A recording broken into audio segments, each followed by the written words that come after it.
Olá, gente, tudo bem? Eu sou o Leonardo Souza, esse é o nosso podcast Educação Eleitoral.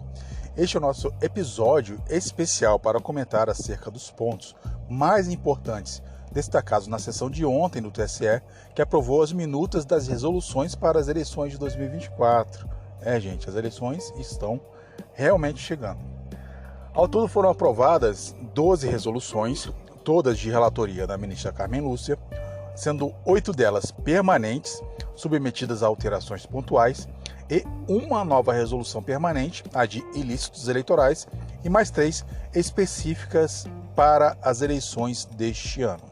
A primeira aprovada foi a resolução de calendário eleitoral, sem nenhuma alteração relevante, só marcando as principais datas do nosso ano eleitoral.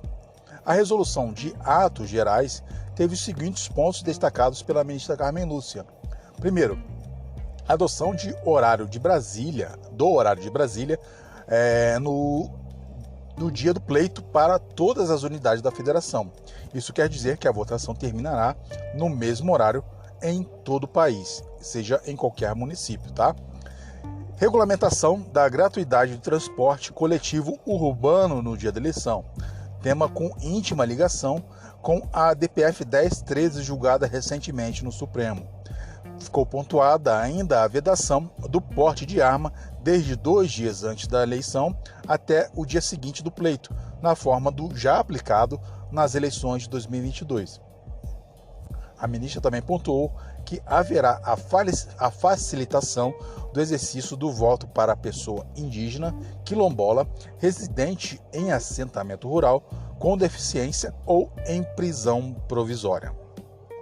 A terceira resolução aprovada foi a de cronograma operacional do cadastro, com destaque para a priorização da ampliação da identificação biométrica do eleitorado. Foi pontuado que alguns estados ainda estão com o cadastro eleitoral biometrizado bem insuficiente, né? A ideia do tribunal é chegar ao máximo perto dos 100% de eleitores biometrizados.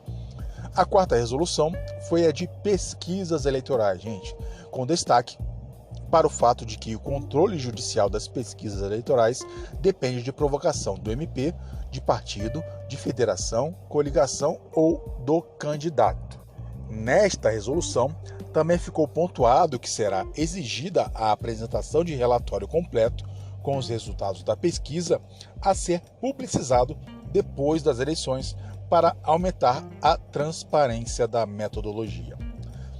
Pois bem, gente, a resolução que trata do Fundo Especial de Financiamento de Campanha entrará em vigor com a obrigação de que os partidos divulguem em suas páginas eletrônicas o valor total do fundo e os critérios adotados para distribuição entre os concorrentes.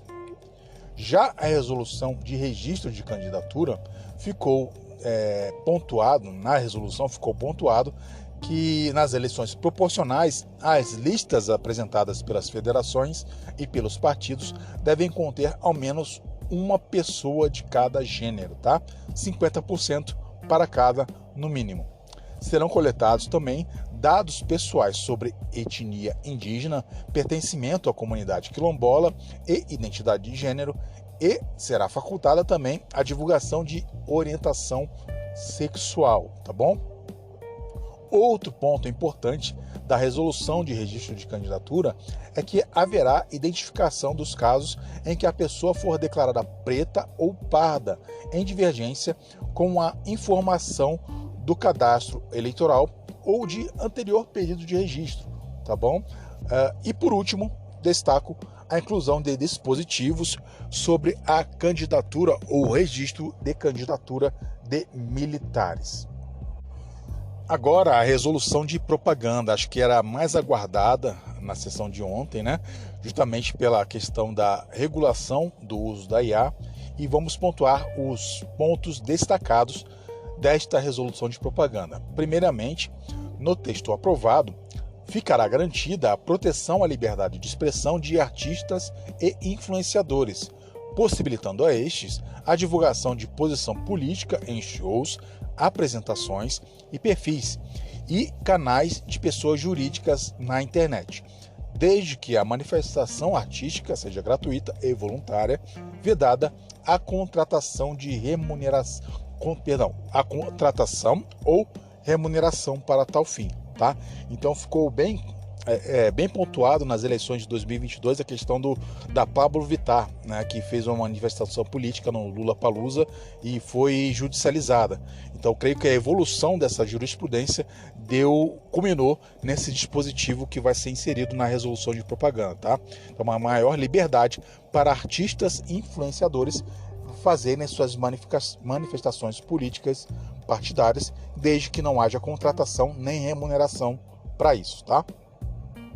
Ficou destacada ainda a possibilidade de tutela inibitória para fazer cessar o uso desautorizado de obras artísticas em campanhas eleitorais. São aquelas famosas paródias de músicas conhecidas, né? No uso de jingles nas campanhas eleitorais. Creio que essa aqui foi uma proposta da Marisa Monte, que fez nas audiências públicas das minutas, né? Sobre essa questão. Então vai ficar pontuado na nossa resolução de propaganda eleitoral a possibilidade de tutela inibitória para fazer cessar o uso desautorizado de obras artísticas em campanhas eleitorais. Também haverá a previsão de live eleitoral, né? Ela vai estar expressamente prevista na resolução, e essa live eleitoral não poderá ser transmitida ou retransmitida por canal de pessoa jurídica na internet ou por emissoras de rádio e TV. Também ficou determinado que haverá a adoção de medidas para a efetivação do controle da desinformação contra a integridade do processo eleitoral, com previsão de um repositório de decisões do TSE sobre a matéria disponibilizado para consulta pública. Outro destaque importante é a regulação das obrigações a serem cumpridas pelos provedores de aplicação, indispensáveis para que seus serviços sejam prestados em conformidade com o dever de cuidado, né? E também com a sua função social. Isso foi bem destacado pela ministra Carmen na sua manifestação na sessão de ontem. Outro destaque da resolução de propaganda eleitoral é a previsão de responsabilização dos provedores que não promovam a indisponibilização imediata de conteúdos durante o processo eleitoral nos casos de risco, como atos antidemocráticos tipificados no Código Penal, ou comportamentos ou discurso de hoje, né? Tanto discursos racistas, xenofóbicos, LGBTfóbicos, tá? Então isso tudo está incluído nessa previsão de responsabilização dos provedores de aplicação no caso de não indisponibilização imediata de conteúdos nestas ocasiões. E por fim, a regulação do uso de IA, gente, nos contextos eleitorais, com a exigência de rótulos para conteúdos sintéticos de multimídia, ou seja, todo conteúdo criado por IA ou alterado de forma sintética deverá haver um rótulo, deverá ser divulgado com um rótulo, na maneira como eu penso que seja semelhante como é hoje a questão do link patrocinado, né? Que tem aquela questão que vem o rótulozinho informando que se trata de um patrocínio e não de uma publicação do feed normal, tá? Aquele conteúdo impulsionado. Eu penso que deve ser dessa maneira, isso deve ser mais detalhado na resolução. Também haverá a vedação de uso de chatbots e avatares para intermediar a comunicação de campanha. Então nada de robozinho, né? E nada de avatar bonitinho para fazer essa intermediação de campanha. E acho que o mais relevante aqui é a vedação absoluta de deepfake, gente. Isso quer dizer que não pode fazer deepfake nem para o bem e nem para o mal, né? Não pode fazer uma deepfake a favor do seu candidato, nem muito menos contrário ao adversário, tá bom? Vedação absoluta de deepfake. Quanto à resolução de ilícitos eleitorais, ela foi criada diferente, né? Ela é uma resolução nova, ela foi criada para consolidar justamente a jurisprudência do Supremo Tribunal Federal e do TSE sobre a matéria de ilícitos eleitorais e orientar os juízos para a aplicação uniforme da lei. Entre outros destaques, tem os elementos, haverá contida nessa resolução, os elementos caracterizadores da fraude à cota de gênero tão relevantes nos últimos anos, principalmente em julgados do TSE em que houve cassação de chapas inteiras por causa de fraude à cota de gênero. Então, os elementos caracterizadores da fraude vão estar destacados nessa resolução de ilícitos eleitorais. Quanto à resolução de prestação de contas, por fim, é a última que a gente vai mencionar aqui, né? Uma alteração destacada foi que todas as chaves Pix poderão ser utilizadas para fazer doações para os gastos com combustível em carreata. A campanha deverá informar a Justiça Eleitoral